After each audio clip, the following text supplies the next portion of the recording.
സുഹൃത്തുക്കളെ നമസ്കാരം. നിലപാടുകളുടെ രാജകുമാരനെ പറ്റി പറയാൻ വേണ്ടിയിട്ടാണ് ഞാൻ വന്നിരിക്കുന്നത്. ആരാണ് നിലപാടുകളുടെ രാജകുമാരൻ? അഖിൽ മാരാർ അല്ലേ?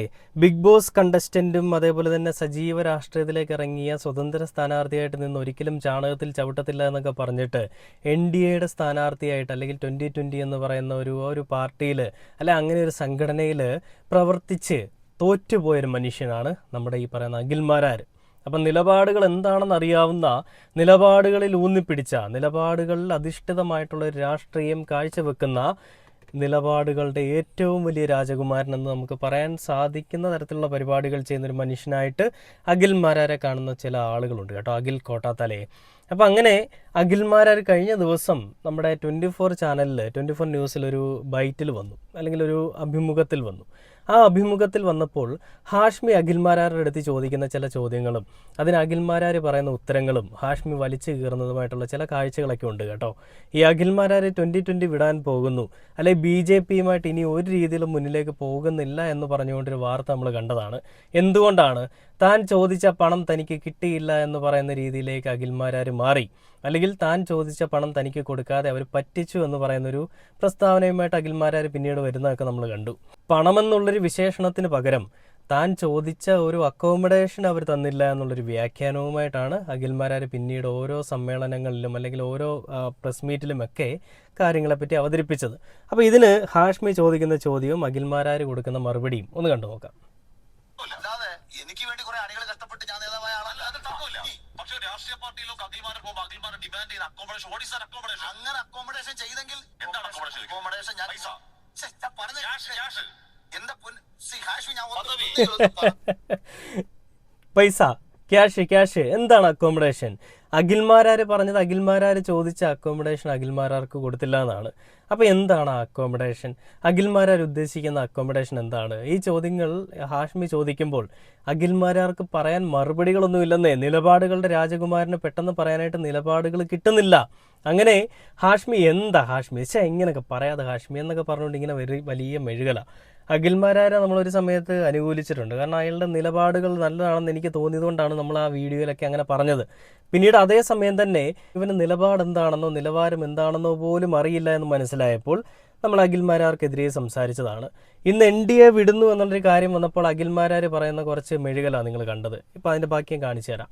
അഖിൽ മാരാർ പറയുന്നത് തൻ്റെ സ്വീകാര്യത തനിക്ക് ഈ പാർട്ടിയിൽ വന്നതിന് ശേഷം നഷ്ടമായി. ഇതുതന്നെയാണ് നമ്മുടെ ഈ സുരേഷ് ഗോപിജി പറയുന്നതും കേട്ടോ. തനിക്ക് സിനിമ ചെയ്യാൻ പറ്റുന്നില്ല, തൻ്റെ വീട്ടിലെ അവസ്ഥ വളരെ പരിതാപകരമാണ്, മക്കളെ പഠിപ്പിക്കാനായിട്ട് പണമില്ല, ഒന്നിനും കാശില്ല, പിന്നെ സംഘി എന്ന് പറയുന്നൊരു ചാർത്ത് വന്നതിന് ശേഷം തനിക്ക് ഒരു ഗ്രോത്ത് ഇല്ല, താൻ ആകെപ്പെട്ടിരിക്കുന്ന അവസ്ഥയാണെന്നൊക്കെയുള്ള രീതിയിലാണ് സുരേഷ് ഗോപിജി പറഞ്ഞത്. അങ്ങനെ സുരേഷ് ഗോപിയും BJP വിടുന്നു എന്നുള്ളൊരു അഭ്യൂഹങ്ങളൊക്കെ നമ്മളിങ്ങനെ കേട്ടുകൊണ്ടിരിക്കുകയായിരുന്നു. അത്തരത്തിലൊരു അഭ്യൂഹങ്ങൾക്കിടയിലാണ് അഖിൽ മാരാർ ഈ പറയുന്ന BJP എന്ന് പറയുന്ന വർഗീയവാദികളുടെ, മത തീവ്രവാദികളുടെ സംഘടനയിൽ നിന്നും മാറി നിൽക്കാൻ തീരുമാനിക്കുന്നത്. അത്തരത്തിൽ മാറി നിൽക്കുമ്പോൾ ഇത്രയും നാളും വലിയ പ്രദർശനങ്ങൾ കാണിച്ചിട്ട് ചാടിയിറങ്ങി പോയാൽ പോരല്ലോ എന്ന് തോന്നിയതുകൊണ്ടായിരിക്കണം ഹാഷ്മിയോനെ പിടിച്ച് ആ ഫ്ലോറിലേക്ക് കയറ്റിയത്. ഒരിടയ്ക്ക് വന്ന് ഹാഷ്മിയോ വലിച്ചു കീറിയിട്ട് പോയതാണ്. അതേ ഫ്ലോറിൽ വിളിച്ചു വരുത്തി നല്ല രീതിയിൽ വലിച്ചു കീറി ഊക്കി വിടുന്നൊരു ഹാഷ്മിയാണ് നമ്മളവിടെ കാണുന്നത് കേട്ടോ. ബാക്കി കേട്ട് നോക്കാം. ഞാൻ അത് പറഞ്ഞത് എന്താ നിങ്ങൾ കേട്ടിട്ട് പോലും നിങ്ങൾ മനസ്സിലാവുന്ന വെച്ചാൽ എന്ത് ചെയ്യാൻ പറ്റും? സാധാരണ ഒരാൾ വരുന്നത് പല അക്കോമഡേഷനും ചോദിച്ചിട്ടാ. ഞാനതൊന്നും ചോദിച്ചില്ല എന്ന് മാത്രമല്ല, ഒരു സീറ്റ് ചോദിച്ചത് തന്നില്ല.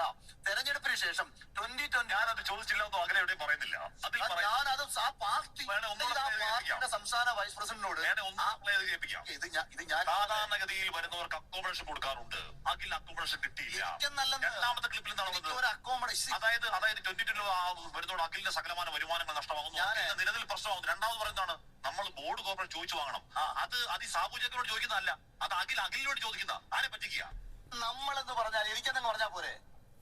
ഞാൻ ചോദിക്കട്ടെ, 24 ഒരു പർട്ടിക്കുലർ കാര്യത്തിന് അവകാശപ്പെടുന്നതിന് ഹാഷ്മിക്ക് നമ്മളൊന്ന് ഉപയോഗിക്കാം, ഹാഷ്മിക്ക് വേണ്ടി ഹാഷ്മി നമ്മളൊന്ന് ഉപയോഗിക്കാം. അഖിൽ മാരാർ ഫസ്റ്റ് ക്ലിപ്പിൽ പറയുന്നത് അഖിലിന് കിട്ടാതെ പോയ സാമ്പത്തിക പ്രശ്നങ്ങളും വരുമാന നഷ്ടവും ക്ലിപ്പിൽ നിങ്ങൾക്ക് ഈ പറയുന്ന ബോർഡ് ആർക്ക് വേണ്ടിയാ? സാബുവിന് അഖിലിന് വേണ്ടിയാ? ഞാൻ പറഞ്ഞോട്ടെ, പറ്റിക്കാൻ പറ്റുമോ എല്ലാ കാലവും? ഞാൻ സാബു ജേക്കബിനോട് ആവശ്യപ്പെട്ടത് 2020 കൊല്ലം ജില്ലാ പ്രസിഡന്റ് ആവാനാ. അങ്ങനെ പോസ്റ്റേ ഇല്ലാത്ത പാർട്ടി, അങ്ങനെ പോസ്റ്റ് എന്താ പാർട്ടി ഇല്ലാതായി പോയത്? അവർക്ക് ആള് വേണം, അവർക്ക് പാർട്ടി ഇല്ലെന്ന് നിങ്ങൾ അവരെ മനസ്സിലാക്ക്. ആകെ നിയോജക മണ്ഡലവും സംസ്ഥാന സമിതിയുള്ള ഒരു പാർട്ടിയിൽ പോയി ഇല്ലാത്ത ജില്ലാ കമ്മിറ്റി, ഇല്ലാത്ത ജില്ലാ പ്രസിഡന്റ് സ്ഥാനം ചോദിക്കുന്ന മണ്ടത്തരമല്ലേ? ഇല്ലാത്തടത്ത് ഉണ്ടാക്കണമല്ലോ. ഇല്ല, ഇന്ത്യ മഹാരാജ്യത്ത് ഉണ്ടായതുപോലെ BJP ഉണ്ടായിരുന്ന ഒരു കാലത്ത് അതിന്റെ ആവശ്യമില്ല. ഒരു 2 സീറ്റല്ലേ പാർലമെന്റിൽ ഉണ്ടായിരുന്നുള്ളൂ. അവരുണ്ടാക്കിയതല്ലേ. അതിന്റെ ആവശ്യമില്ല. BJPക്ക് കേരളത്തിൽ എല്ലായിടത്തും വാർഡ് കമ്മിറ്റി ഉണ്ടായിരുന്നു. ആവശ്യമില്ല. അങ്ങനെ ചോദിക്കാണ്. ഇല്ലാത്ത ജില്ലയിൽ ഇല്ലാത്തത് ഉണ്ടാക്കാനാണ് ഞാൻ ശ്രമിച്ചത്. അതായത് ആളും പേരും ഇല്ലാത്തൊരു ജില്ലയിൽ 2020ക്ക് 10 പേര് പോലും ഇല്ലാത്തൊരു ജില്ലയിൽ അവിടെ പോയി ജില്ലാ പ്രസിഡന്റ് ആവാന്ന് പറയുന്നവര് എന്തോ പൈസ കിട്ടുമെന്ന് കരുതിയിട്ടാ. എനിക്ക് ഇന്നും എന്റെ ഇൻസ്റ്റാഗ്രാമിൽ ഒരു കണ്ടന്റ് പോസ്റ്റ് ചെയ്ത് 1.5 ലക്ഷം രൂപ GST എനിക്ക് കിട്ടും. ഇപ്പോഴും കിട്ടും. ഞാൻ ഇപ്പോഴും വേണമെങ്കിൽ എന്തിനാണ് വരുമാനമില്ലാത്ത പരിദേവനങ്ങൾ പറയുന്നത്? ഒരു രാഷ്ട്രീയ പാർട്ടിയുടെ പേരിൽ ഞാൻ ഒരു മതത്തെ പറയുന്നില്ല. 2 വർഷം ഞാൻ പറഞ്ഞുതരാം. അതിന്റെ ഫോളോവേഴ്സ് നഷ്ടമായി, അതിന്റെ വരുമാനം നഷ്ടമായി, അതിന്റെ പരിപാടിക്കാരെ അതാണോ പറഞ്ഞത്? അതാണോ പറയുന്നത്?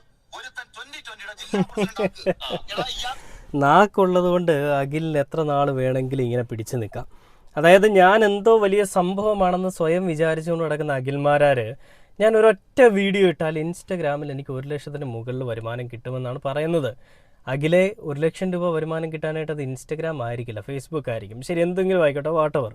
അഖിൽമാരാർ അങ്ങനെ ഉണ്ടാക്കുന്നെങ്കിൽ അത് അവൻ്റെ കഴിവ് തന്നെയാണ്, നമ്മൾ അതിനെ കുറ്റം പറയുന്നില്ല. പക്ഷേ ഇതുപോലെ ഒരു വർഗീയവാദികളുടെ സംഘടനയിൽ പോയിട്ട് ആ സംഘടനയാണ് ഏറ്റവും വലുത് എന്ന് പറഞ്ഞുകൊണ്ട് എന്നെ വിജയിപ്പിക്കൂ, ഞാനെന്തോ ഉരുട്ടി തരാമെന്നൊക്കെ പറഞ്ഞുകൊണ്ട് വലിയ പ്രഹസനമായിരുന്നു ഇലക്ഷൻ്റെ പ്രചാരണ വേളകളിൽ നമ്മൾ കണ്ടതാണ്. അപ്പോൾ ഇന്ന് ഈ പാർട്ടിയെ തന്നെ കുറ്റം പറയുന്ന, ഇങ്ങനെ ഒരു ജില്ലാ സെക്രട്ടറി ആയിട്ടോ അല്ലെങ്കിൽ ആ ഒരു മണ്ഡലത്തിൽ ഇരിക്കണമെന്നോ ഒക്കെ ആഗ്രഹിച്ചുകൊണ്ട് അതെനിക്ക് തന്നില്ല എന്നൊക്കെ പറയുന്ന അഖിൽമാരാരെ പോലെ ഒരു മനുഷ്യനെ കാണുമ്പോൾ നമുക്ക് ചിന്തിക്കാവുന്നതേ ഉള്ളൂ. ഇവരൊക്കെ അധികാരം കൂടി കയ്യിൽ കിട്ടിയിരുന്നെങ്കിൽ ഏത് രീതിയിൽ പ്രവർത്തിച്ചേനെ? ആ വോട്ട് ചെയ്തിരുന്ന കുറച്ച് പേരെങ്കിൽ കുറച്ച് പേര് വോട്ട് ചെയ്താൽ അവരെല്ലാം മണ്ടന്മാരായില്ലേ? ഇന്ന് ഇവൻ ആ പാർട്ടി വിട്ടു, നാളെ അടുത്ത പാർട്ടിയിലേക്ക് അവൻ മിക്കവാറും കയറും. ഇവൻ്റെ നിലപാടുകൾ നമുക്ക് ഒരിക്കലും വിശ്വസിക്കാൻ പറ്റില്ല. അവൻ പറയുന്നത് ഞാൻ ഇനി ഒരു പാർട്ടിയിലുമില്ല, സ്വതന്ത്ര സ്ഥാനാർത്ഥിയായിട്ടല്ലേ സ്വതന്ത്രനായിട്ട് ഞാൻ നിൽക്കാനാണ് ആഗ്രഹിക്കുന്നത്. എൻ്റെ ഫോളോവേഴ്സ് നഷ്ടപ്പെട്ടു, എനിക്കുണ്ടായിരുന്ന ഒരു സ്വീകാര്യത, ഈ നമ്മുടെ സൊസൈറ്റിയിൽ ഉണ്ടായിരുന്ന അക്സെപ്റ്റൻസ് എല്ലാം പോയി, ഒന്നുമില്ലാത്ത അവസ്ഥയിലേക്ക് മാറി. അപ്പോൾ ഇങ്ങനെ ഇരിക്കുന്ന ഒരു സാഹചര്യത്തിൽ ഞാനൊരു വാർത്ത കണ്ടു. അതായത് പൂഞ്ഞാറ്റിൽ വലിയ രീതിയിൽ ഈ പണമിടപാടുകൾ നടക്കുന്നു. ഈ BJPയിൽ ഫണ്ട് തട്ടിപ്പ് എന്നൊക്കെ പറഞ്ഞുകൊണ്ടാണല്ലോ കഴിഞ്ഞ ദിവസങ്ങളിലൊക്കെ വാർത്ത വന്നത്. ഇലക്ഷൻ പ്രചാരണ വേളയിൽ 25 കോടിയൊക്കെ ചാക്കുകെട്ടുകളിലായിട്ട് വന്നു എന്നൊക്കെയാണല്ലോ വാർത്ത വന്നത്. അപ്പോൾ അത്തരത്തിലൊരു വാർത്ത ഞാൻ കണ്ട്, ഞാൻ അതുകൂടെ ഒന്ന് കാണിച്ചു തരും. ഇതുമായിട്ട് കൂട്ടിച്ചേർത്ത് വായിക്കാൻ പറ്റുന്ന ഒരു കാര്യമാണ്, കണ്ടുവയ്ക്കുക. പ്രേക്ഷകരെ, Reporter big breaking. BJP fund വിനിയോഗത്തിൽ ഗുരുതര വെളിപ്പെടുത്തലുമായി BJP നേതാവ് PC ജോർജ്. പൂഞ്ഞാർ മണ്ഡലത്തിലെ തെരഞ്ഞെടുപ്പ് ഫണ്ടിൽ വലിയ തട്ടിപ്പ് നടന്നുവെന്നാണ് PC ജോർജിന്റെ വെളിപ്പെടുത്തൽ. പ്രചാരണത്തിനായി 4 കോടി 45 ലക്ഷം രൂപ ചെലവായി എന്ന കണക്കാണ് തനിക്കു തന്നത്. എന്നാൽ ലിസ്റ്റിൽ പേരുള്ള പലരെയും വിളിച്ചു ചോദിച്ചപ്പോൾ അവർ പണം വാങ്ങിയിട്ടില്ല എന്ന് വ്യക്തമായി. ബൂത്ത് കമ്മിറ്റികൾക്ക് നൽകാൻ നിശ്ചയിച്ച തുക പോലും നൽകിയില്ല എന്നും BJP മധ്യമേഖലാ ജനറൽ സെക്രട്ടറി സജി കുര്യാടാണ് തട്ടിപ്പിന് നേതൃത്വം നൽകിയതെന്നും PC ജോർജ് പറഞ്ഞു. പരമാവധി 40 ലക്ഷം രൂപ മാത്രമേ ചെലവഴിക്കാവൂ എന്ന് ചട്ടമുള്ളപ്പോൾ A ക്ലാസ് മണ്ഡലങ്ങളിൽ 4.5 കോടി രൂപ വീതം ചെലവഴിച്ചുവെന്നും ജോർജ് വെളിപ്പെടുത്തി. BJP യോഗത്തിനിടയിൽ PC ജോർജ് നടത്തിയ നിർണായക തുറന്നു പറച്ചിൽ റിപ്പോർട്ടർ പുറത്തുവിടുന്നു. 4.5 കോടി രൂപ ചെലവഴിച്ചിട്ടുണ്ട് പാർട്ടി ഈ തെരഞ്ഞെടുപ്പിൽ. നിങ്ങൾ രാജ്യത്തെ വീതം പറ്റിയിട്ടുണ്ടെന്ന് എനിക്കറിയില്ല, നിങ്ങൾ സ്വയം ചിന്തിച്ചു. ഞാൻ ആ രൂപയിൽ തൊട്ടിൽ നിന്ന് മാത്രമല്ല മുഴുവൻ നമ്മുടെ സജി കുരിക്കാട്ടെ ഏൽപ്പിച്ചിട്ടുണ്ട്.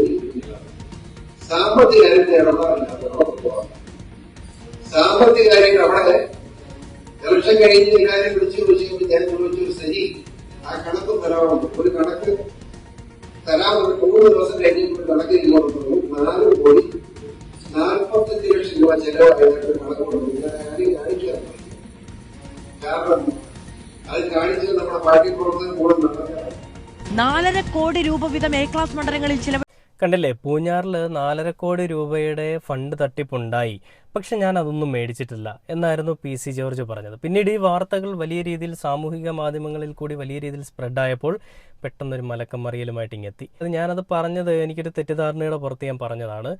അങ്ങനെ ഒരു കാര്യമേ അവിടെ ഉണ്ടായിട്ടില്ല, ആരും ഫണ്ടൊന്നും മേടിച്ചിട്ടില്ല, ഫണ്ടേ അവിടെ വന്നിട്ടില്ല എന്ന് പറയുന്ന രീതിയിലേക്ക് PC ജോർജ് കാര്യങ്ങളെ വളച്ചൊടിച്ചു. എത്ര അച്ഛനാണ് എന്ന് നമുക്ക് ചോദിക്കേണ്ട ആവശ്യകതയില്ലല്ലേ? പിണറായി വിജയൻ്റെയും മകളുടെയും ഒക്കെ വീട്ടിലേക്ക് ED റെയ്ഡ് വന്നപ്പോൾ പൂഞ്ഞാറ്റിലെ PC ജോർജിൻ്റെ മകൻ ഷോൺ ജോർജ് വലിയ പ്രഹസനമായിട്ട് വന്നു. എടാ മോനെ, സ്വന്തം തന്തയ്ക്ക് പുറക്കാഴിക കാണിക്കുമ്പോൾ അതിനെ ചോദ്യം ചെയ്യാൻ നിനക്ക് എന്താ കഴിവില്ലാത്തേ?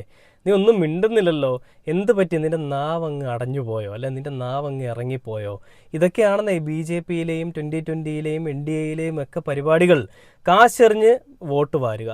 ഈ കാശെറിഞ്ഞ് കാശ് വാരുക എന്ന് പറയുന്ന പോലെ കാശെറിഞ്ഞ് വോട്ട് വാരുക, വോട്ട് കിട്ടി ജയിച്ചു കഴിഞ്ഞാൽ ജനങ്ങളെ മൂഞ്ചിക്കുക. ഈ ഒരൊറ്റ പരിപാടി, ഈ ഒരൊറ്റ അജണ്ടയാണ് ഇവന്മാരുടെയൊക്കെ കൈമുതൽ. അല്ല, ഇതും കൊണ്ട് മാത്രമാണ് ഇവന്മാർ ജീവിച്ചു പോകുന്നത്. അങ്ങനെയാണല്ലോ പലയിടങ്ങളിലും ഭരണം പിടിച്ചിരിക്കുന്നത്. എന്താണെങ്കിലും ഭരണമാണ് അൾട്ടിമേറ്റ്. അത് കിട്ടിക്കഴിഞ്ഞാൽ പിന്നെ ഇവന്മാർക്ക് എന്തും ചെയ്യാം. അപ്പോൾ ഇതിൻ്റെ പേരിൽ തിരഞ്ഞെടുപ്പ് കമ്മീഷൻ്റെ ഇടപെടലുകളോ അല്ലെങ്കിൽ മറ്റുള്ള സംഭവങ്ങളോ ഒന്നും കാണില്ലെന്നേ. എന്തൊക്കെ പ്രഹസനങ്ങൾ, എന്തൊക്കെ പ്രശ്നങ്ങൾ, എന്തൊക്കെ കാര്യങ്ങൾ നമ്മൾ പലയിടങ്ങളിൽ കണ്ടു. പാലക്കാട് തന്നെ ശോഭാ സുരേന്ദ്രൻ കാശ് കൊണ്ട് കൊടുക്കുന്ന പരിപാടിയൊക്കെ നമ്മൾ കണ്ടു തിരഞ്ഞെടുപ്പിൻ്റെ സമയത്ത്. അങ്ങനെ ഒരിക്കലും ചെയ്യാൻ പാടില്ലാത്തതാണ് ചെയ്തു. പക്ഷേ ആ ഒരു തിരഞ്ഞെടുപ്പിൽ അട്ടിമറി നടന്നു എന്നുള്ളത് മനസ്സിലായിട്ടും തിരഞ്ഞെടുപ്പ് കമ്മീഷൻ അതിൽ ഇടപെട്ടിട്ടില്ല. അപ്പോൾ ഇങ്ങനെയൊക്കെയുള്ള കാര്യങ്ങൾ കാണുമ്പോൾ തന്നെ നമുക്ക് മനസ്സിലാവുകയാണ് എന്തൊക്കെയാണ് ഇവിടെ നടന്നുകൊണ്ടിരിക്കുന്നതെന്നും എങ്ങനെയാണ് ഇവിടെ BJP 3 സീറ്റ് പിടിച്ചതെന്നും 102 സീറ്റ് എങ്ങനെയാണ് UDF പിടിച്ചതെന്നുള്ളത്. അപ്പോൾ ഈ അജണ്ടകളുടെ പിന്നാലെ ഓടിക്കൊണ്ടിരിക്കുകയാണ് UDF-നെ ചേർത്ത് പിടിച്ചുകൊണ്ടിരിക്കുകയാണ് BJP. ഇതിനിടയിൽ കിടന്ന് നട്ടം തിരിയുകയാണ് നമ്മളെപ്പോലെയുള്ള സാധാരണ ജനങ്ങൾ. എന്തായാലും അഖിൽമാരാറിൻ്റെ ആ ഒരു നിലപാടുകൾ നിങ്ങളെന്ന് കാണിക്കാൻ വേണ്ടിയിട്ട് വന്നതേ ഉള്ളൂ കേട്ടോ, വേറൊന്നുമല്ല. എന്തൊക്കെ അവസ്ഥയാണ്.